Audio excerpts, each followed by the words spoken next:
नमस्कार, मैं गौरव जोशी श्रीमती मोहरी देवी तापड़िया गर्ल्स कॉलेज जसवंतगढ़ के इस यूट्यूब चैनल पर आपका हार्दिक स्वागत करता हूं। पिछली क्लास में हमने करदाता की निवास स्थिति के बारे में जाना था और हमने ये देखा था कि कौन कौन सी शर्तें पूरी करने पर एक करदाता साधारण निवासी, असाधारण निवासी या फिर अनिवासी की श्रेणी में आता है। दूसरी सबसे महत्वपूर्ण चीज हमने ये भी डिस्कस की थी कि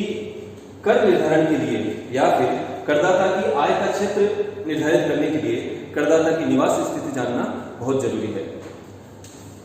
आज हम ये डिस्कस करेंगे कि किस प्रकार की आय पे करदाता को उसकी निवास स्थिति के अनुसार कर चुकाना होगा, कौन सी आय जो है करदाता को उसकी निवास स्थिति के अनुसार कर योग्य होगी या फिर उसको उस आय पर कर नहीं देना होगा। आय के प्रकार यहाँ पे हमने कुछ स्थितियां लिखी हैं। जैसे पहला है भारत में प्राप्त आय या भारत में प्राप्त समझी जाने वाली आय, चाहे भारत में या भारत के बाहर उपार्जित हो। जो आय का क्षेत्र है उसमें सबसे पहली कंडीशन है कि भारत में प्राप्त आय या भारत में प्राप्त समझी जाने वाली आय। मान लीजिए कि ये इंडिया है और ये कोई दूसरी फॉरेन कंट्री है। मान लेते हैं कि ये यूएसए है और ये इंडिया है। भारत में प्राप्त आय या भारत में प्राप्त समझी जाने वाली आय, जो आय है, जो इनकम है, वो कहां रिसीव हुई है? इंडिया में, चाहे भारत में या भारत के बाहर उपार्जित हुई हो। अगर करदाता यहां पे जॉब कर रहा है इंडिया में उसने कार्य किया और उसको जो आय का उपार्जन, जो करदाता ने आय का उपार्जन इंडिया में किया और आय की प्राप्ति भी अगर इंडिया में हुई, तो ऐसी आय सभी करदाताओं के लिए, चाहे वो साधारण हो, चाहे असाधारण हो, चाहे वो अनिवासी हो, सभी करदाताओं के लिए वो कर योग्य होगी। इंडिया में कार्य किया और इंडिया के अंदर ही वो आय प्राप्त हुई, तो भारत में प्राप्त या भारत में प्राप्त समझी जाने वाली आय चाहे भारत में या भारत के बाहर उपार्जित हो। दूसरी कंडीशन है भारत के बाहर उपार्जित हुई हो, यानी कि एक करदाता यूएसए में जॉब करता है, विदेश में काम करता है और वो अपनी नौकरी में के दौरान अगर वो इंडिया में आ जाता है और उसका नियोक्ता अगर उसका वेतन यहां पे उसको इंडिया के बैंक खाते में जमा करवा देता है, तो वो उस आय का उपार्जन तो हुआ बाहर,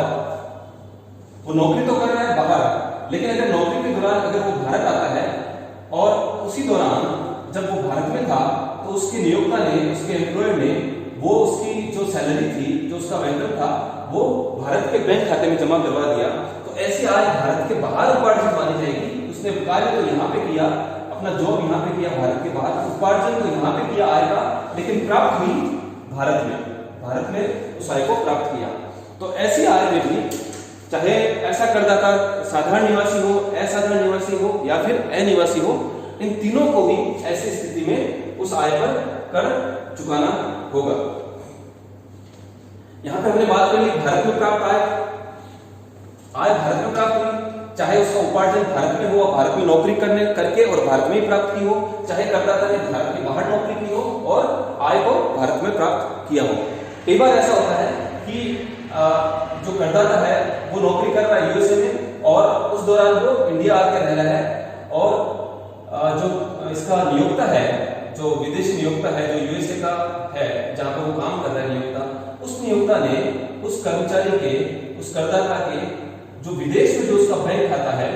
वहीं पे उसकी सैलरी जमा करवा दी, वेतन जमा करवा दिया और फिर ये करदाता उस बैंक अकाउंट से जो पैसा लेके आता है अपने इंडिया के बैंक अकाउंट में, तब ऐसी स्थिति में इस आय पर कर नहीं देना होगा, क्योंकि ये भारत में प्राप्त आय नहीं मानी जाएगी। भारत में प्राप्त आय कब मानी जाती है? जब उसका उपार्जन तो बाहर हो और सीधा ही नियोक्ता भारत के उसके बैंक अकाउंट में जमा करवा देता है, यहां से वो सीधा अगर उसको इंडिया ही वो सैलरी भेज देता है, तब तो भारत में प्राप्त हुई मानी जाएगी। लेकिन अगर बाहर के किसी बैंक खाते में जमा करा देता है, विदेशी बैंक खाते में जमा करवाई जाती है और वो फिर वो सैलरी अपने इंडिया के खाते में ट्रांसफर करता है, तब ऐसी आय भारत में प्राप्त नहीं मानी जाएगी। वो बाहर विदेश में उपार्जित हुई और विदेश में ही प्राप्त हुई मानी जाएगी। तो भारत में प्राप्त आय या तो वो नौकरी भारत में करके भारत में प्राप्त करेगा, या फिर वो भारत के बाहर विदेश में नौकरी करके उपार्जित करके और फिर भारत में प्राप्त करेगा। दूसरा है भारत में प्राप्त समझे जाने वाली आय। भारत में प्राप्त समझी जाने वाली आय का हम ऐसा उदाहरण ले सकते हैं कि अगर कोई करदाता यहाँ पे भारत में नौकरी कर रहा है और उसकी सैलरी में से अगर पीएफ का डिडक्शन किया जा रहा है, तो जो पीएफ का डिडक्शन है, जो प्रोविडेंट फंड का जो उसका डिडक्शन है, वो उसको उसकी प्राप्त समझी जाने वाली आय मानी जाएगी। उसको प्राप्त तो नहीं हो रही, क्योंकि वो आय, उस आय का डिडक्शन करके उसके वेतन में से पीएफ का डिडक्शन करके कटौती करके उसकी जो पीएफ है वो गवर्नमेंट को जमा करवाया जा रहा है, तो उसको वो प्राप्त तो नहीं हो रही, लेकिन ऐसी आय प्राप्त समझी जाएगी। तो पहली कंडीशन में भारत में प्राप्त आय या भारत में प्राप्त समझी जाने वाली आय चाहे भारत में या भारत के बाहर उपार्जित हुई हो, ऐसी स्थिति में सभी प्रकार के करदाताओं को, चाहे वो साधारण निवासी हो, चाहे असाधारण निवासी हो या फिर अनिवासी हो, वो सभी के लिए कर योग्य होगी।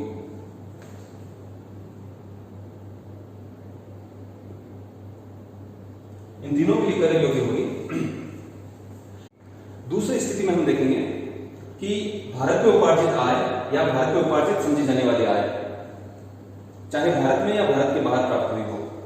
अब ऐसा हो सकता है कि करदाता यहाँ पे जॉब कर रहा है या नौकरी कर रहा है और उसने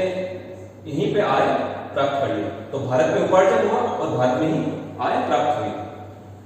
और दूसरी कंडीशन ये हो सकती है कि भारत में नौकरी करी और वो विदेश चला गया, तो ये आय उसने भारत में उपार्जन करी और उसको अगर उसके विदेश के बैंक खाते में जमा करा दी जाती है या वहां पे विदेश में भेज दी जाती है, तो उसने भारत में नौकरी करके भारत में उस आय को उपार्जन किया और उसको विदेश में प्राप्त हुई। तो ऐसी स्थिति में भी ऐसी आय अगर भारत से संबंध है, उसने भारत में उपार्जित की है, चाहे उसको विदेश में प्राप्त हुई हो या भारत में प्राप्त हुई हो, सभी प्रकार के करदाताओं के लिए कर योग्य होगी।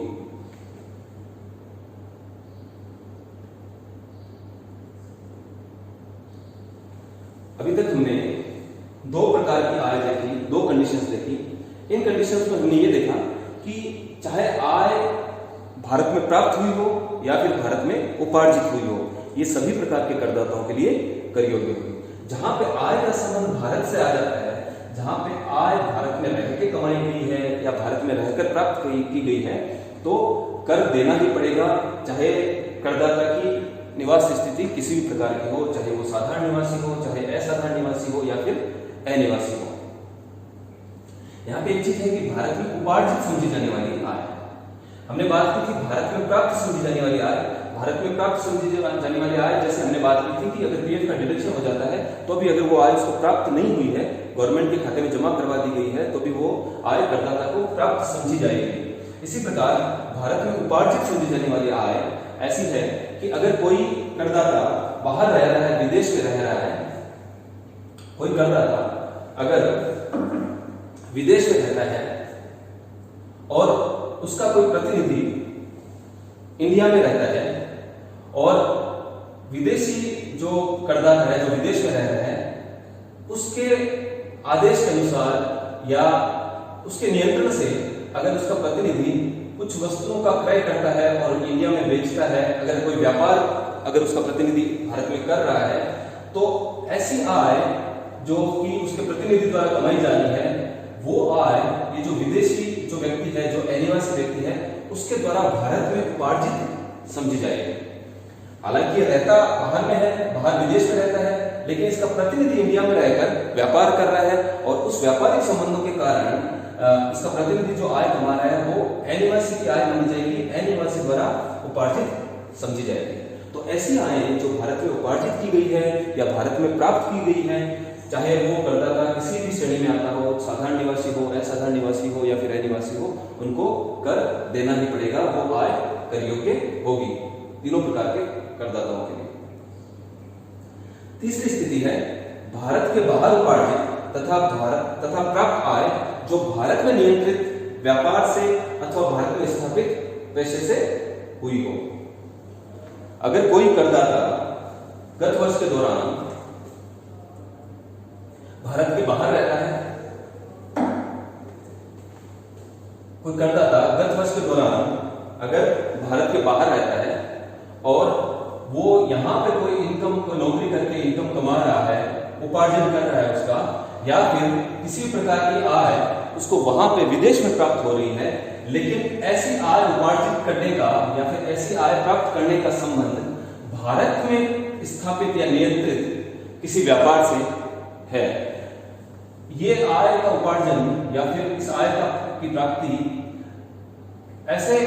व्यापार से हो रही है जो व्यापार इंडिया में है, जो व्यापार भारत में नियंत्रित है, या फिर इस प्रकार के किसी पेशे से हो रही है जिसकी स्थापना भारत में हुई है। तो ऐसी आय पर कर साधारण निवासी को ऐसी आय कर योग्य होगी, असाधारण निवासी के लिए भी ऐसी आय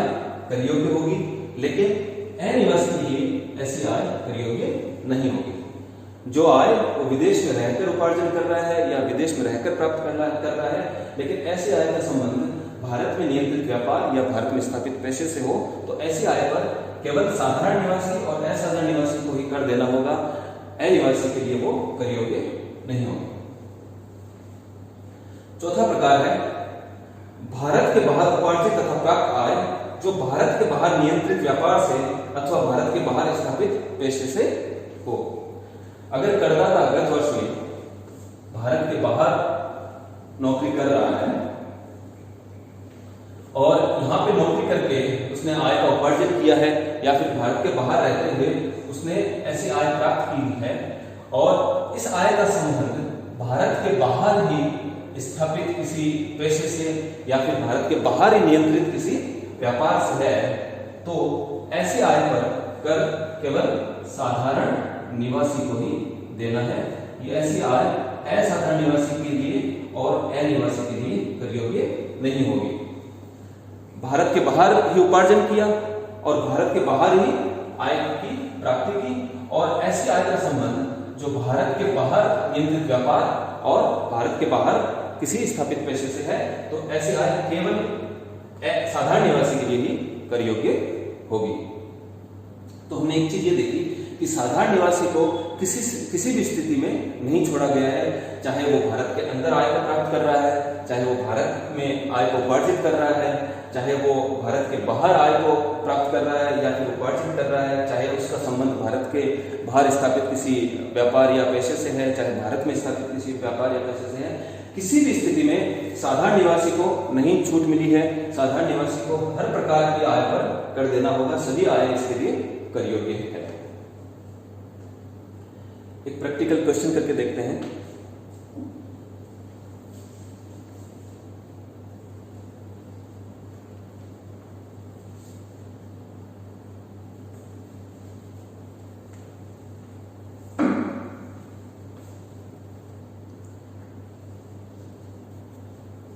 एक करदाता है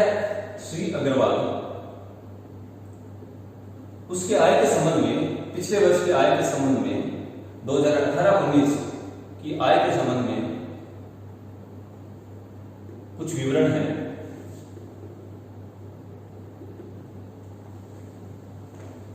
₹5,000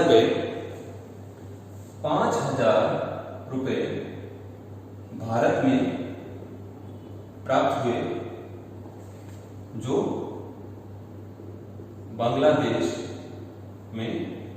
कमाए। अब अगर श्री अग्रवाल की निवास स्थिति साधारण निवासी की है, असाधारण निवासी की है और अनिवासी की है, तो सबसे पहले तो हमको ये ज्ञात करना होगा कि उसकी निवास स्थिति क्या है। मान लिया जाए कि श्री अग्रवाल की निवास स्थिति साधारण निवासी की है, तो ऐसी आय कर योग्य होगी या फिर कर योग्य नहीं होगी। ₹5,000 भारत में प्राप्त हुए जो बांग्लादेश में कमाए गए, तो ये जो आय है ये भारत के बाहर उपार्जित की है, लेकिन प्राप्त हुए हैं भारत में। तो हमने जैसा पढ़ा था कि भारत में किसी भी प्रकार की अगर आय प्राप्त होती है, चाहे करदाता किसी भी श्रेणी का हो, सबको ही कर चुकाना पड़ेगा। तो अगर श्री अग्रवाल की निवास स्थिति साधारण निवासी की है तो भी इनको कर देना पड़ेगा, तो इनकी टैक्सेबल इनकम में ये ₹5,000 ऐड कर दी जाएंगे। अगर श्री अग्रवाल गत वर्ष में असाधारण निवासी है तो भी इनको 5,000 की इनकम पे कर देना पड़ेगा, और अगर श्री अग्रवाल अनिवासी थे गत वर्ष में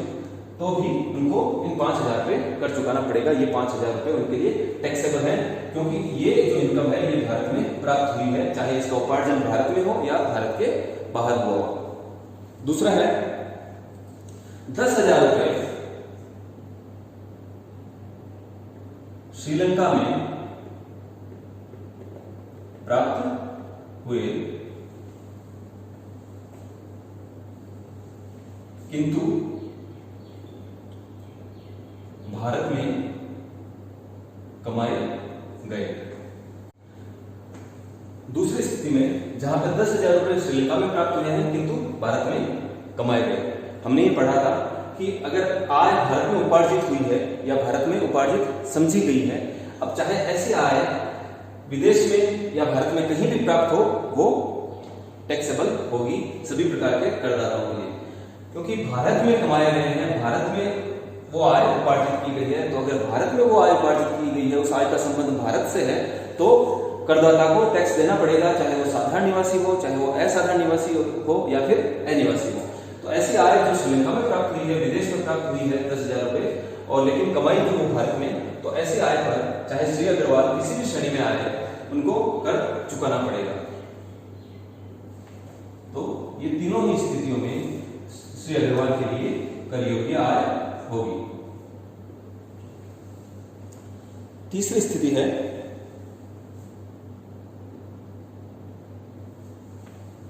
8,000 रुपये जापान में कमाए और वहीं प्राप्त हुए। जापान में कमाए एवं वहीं प्राप्त हुए, जिसका नियंत्रण एवं प्रबंध भारत में होता है, जिसका नियंत्रण एवं प्रबंध भारत में होता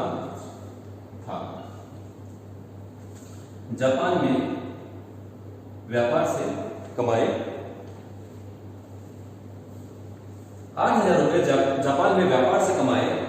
एवं वहीं प्राप्त हुए, जिसका नियंत्रण एवं प्रबंध भारत में होता था। तो हमने देखा था कि अगर करदाता बाहर नौकरी कर रहा है और उसको जो इनकम है वो भी बाहर ही प्राप्त हो रही है, लेकिन ऐसे व्यापार का नियंत्रण या फिर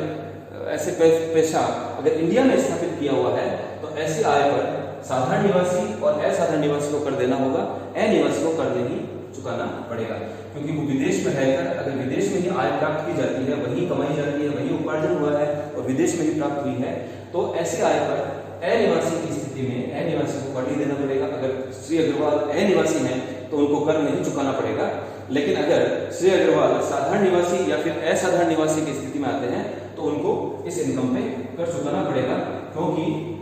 इस व्यापार का संबंध, इस व्यापार का नियंत्रण भारत से था। चौथा है पाकिस्तान में मकान संपत्ति से 2,000 रुपये कमाए,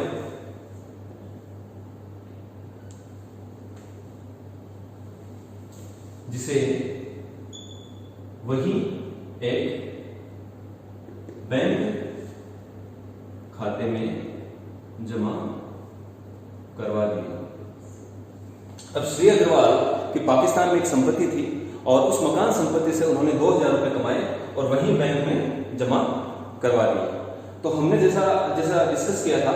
कि साधारण निवासी को किसी भी स्थिति में छूट नहीं है, उसको हर प्रकार की आय पर, चाहे वो विदेश में कमाई हो, विदेश की किसी संपत्ति से कमाई हो, चाहे इंडिया में कमाई हो, सभी प्रकार के आय पे साधारण निवासी को कर चुकाना पड़ेगा। इसलिए जो पाकिस्तान में जो उसने 2,000 रुपये कमाए हैं मकान संपत्ति से, उस पर अगर श्री अग्रवाल साधारण निवासी की स्थिति में है तो उनको कर चुकाना पड़ेगा। ये आय उनके लिए कर योग्य होगी।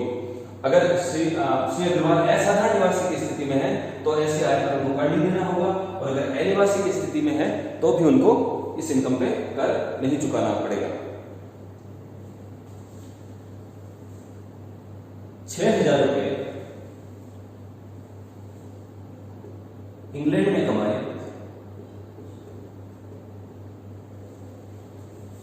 और वहीं प्राप्त हुए,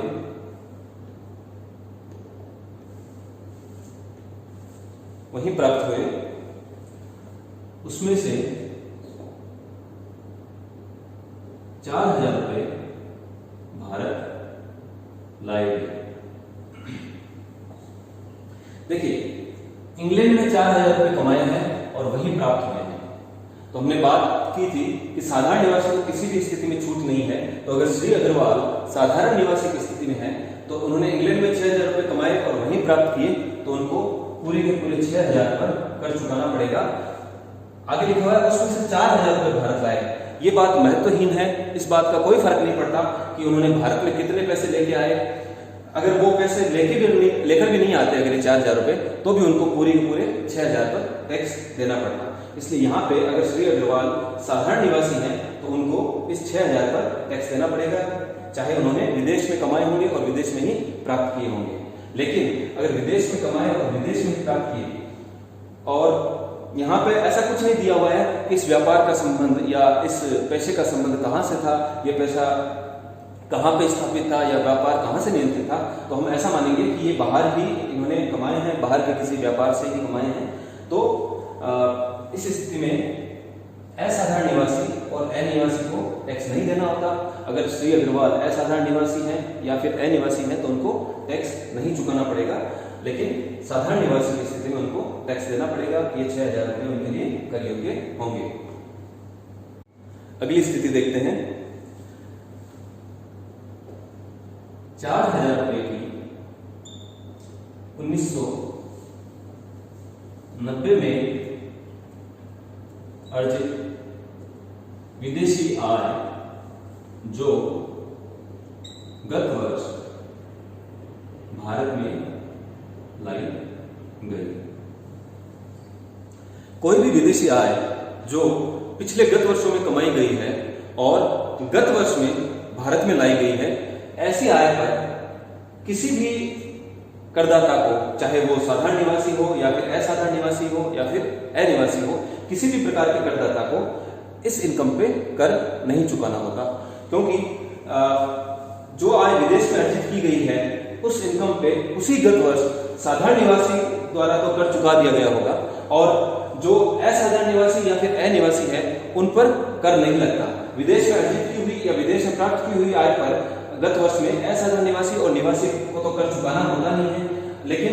साधारण निवासी को कर देना होता है। तो साधारण निवासी से उसी गत वर्ष में कर वसूल कर लिया होगा जिस गत वर्ष में उसने वो आय कमाई होगी। अतः गत वर्ष से पिछले वर्षों की आय अगर भारत में लाई जाती है, विदेशी आय अगर भारत में लाई जाती है, तो किसी भी करदाता को उस पर कर नहीं चुकाना होता हो, वो किसी भी करदाता के लिए कर योग्य नहीं होते। तो हमने आज ये देखा कि निवास स्थिति के आधार पर कुल आय का क्या क्षेत्र रहता है, किस तरह से निवास स्थिति कर निर्धारण में एक महत्वपूर्ण स्थान रखती है। अगले वीडियो में हम आगे का जो हमारा पहला हेड है, पहला शीर्षक है आय का, वेतन, उसके बारे में हम चर्चा करेंगे। आशा करता हूँ आपको ये वीडियो पसंद आया होगा। इस वीडियो को ज़्यादा से ज़्यादा लाइक कीजिए, शेयर कीजिए और हमारे YouTube चैनल को सब्सक्राइब कीजिए। धन्यवाद।